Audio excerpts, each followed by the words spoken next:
আসসালামু আলাইকুম, শুভ সকাল। আজকে ভিডিওতে আমি আলোচনা করব আমার বাড়ি যাওয়া নিয়ে আরকি। মানে আমি কিভাবে বাড়ি যাই। আমি থাকি এখন হচ্ছে গোপালগঞ্জে। আমি পড়াশোনা করছি বঙ্গবন্ধু শেখ মুজিবুর রহমান বিজ্ঞান ও প্রযুক্তি বিশ্ববিদ্যালয় গোপালগঞ্জে, ম্যাথমেটিক্স ডিপার্টমেন্টে আরকি। আ তো আমি আজকে আলোচনা করব হচ্ছে আমি বাড়ি কীভাবে যাই। মানে আমার বাসা যে হচ্ছে রংপুর নীলফামারী, আমি বাড়ি কীভাবে যাই এই নিয়ে আমি আলোচনা করব আপনার এই ভিডিওতে।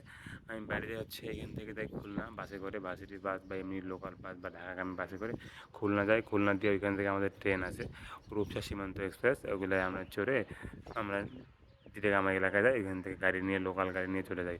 এই খুলনা থেকে যে নীলফামারী যাওয়ার যে পথটা, এই যে মনে করেন ট্রেনের সময় আগে প্রায় 9 ঘন্টা।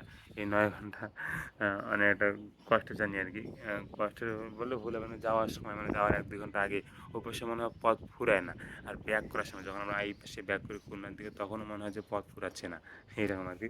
একটু কষ্ট হয়ে যায় আরকি। তবে লাস্ট কয়েকবার থেকে ওরকম বেশি কষ্ট হয়নি আরকি। ঘুমায় গেছিলাম তো, ঘুমাইলে আর কষ্ট হয় না আরকি।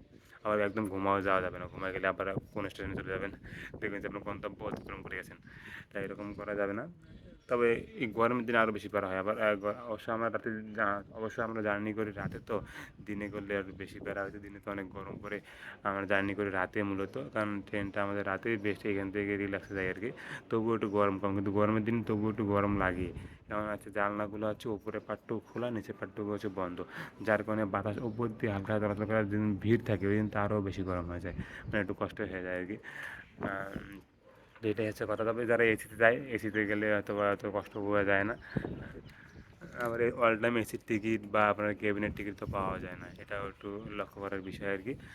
পাওয়া গেলে তো অতটা ঝামেলা হতো না, বা সবাই এসিতে কাটতো। আরও টাকারও বিষয় আছে একটা, এসিতে দাম বেশি। এসি কেবিন বা এসি টিকিট, এসির চেয়ার, এটার দামও অনেক বেশি। সবাই তো এটা মানে বেয়ার করতেও পারবে না। ঠিক আছে? এটা হচ্ছে একটা কষ্টের বিষয়।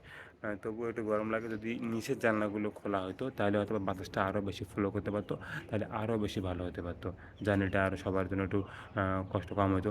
আমি অবশ্য কয়েকদিন আগে শুনছিলাম যে এবার আমাদের ওই ট্রেন ২ টা মানে সীমান্ত এক্সপ্রেস আর রূপসা এক্সপ্রেস ট্রেন ২ টা একটু চেঞ্জ করে বগি আরকি চেঞ্জ করবে। মানে ঢাকাগামী যে ট্রেনগুলো ছিল ওগুলো বগি এখানে দিবে। ওগুলো বগি আমি দেখছি, ওগুলো বগি হচ্ছে কি জানলা সম্পূর্ণ একটা পার্ট, ২ টা পার্ট সম্পূর্ণটা খোলা যায়। ওটা জাস্ট জানলা দিয়ে বাইরে সব কিছু করা যায় এবং দেখা যায় খুব ভালোভাবে, এবং বাতাসের ফ্লোটাও খুব ভালো থাকে। কেউ চাইলে জানলা খুলে দিলে সম্পূর্ণটা রিল্যাক্সে বাতাস আসছে। আর ওটা খুলে দিলেও উপায় নেই। খুলে দেওয়ার ফলেও বাতাসটা উপর দিয়ে যেত, মানে আমাদের গায়ে লাগতো না। যার কারণে গরম মনে হতো। দেখি এবার বাড়ি যাওয়ার সময় আমি আপনাদের দেখাবো যে ট্রেনের বগি চেঞ্জ করছে কিনা, বা জার্নিটা কেমন হচ্ছে, কষ্টের নাকি আনন্দের। আর আমি একদিন চেষ্টা করবো ইনশাআল্লাহ একটা ব্লগ আপলোড করার এই নিয়ে, আমার বাড়ি যাওয়া নিয়ে। তো আজকে বিদায় নিচ্ছি। আজকে সবাই ভালো থাকবেন। দেখা হবে আর নতুন কোনো ভিডিওতে।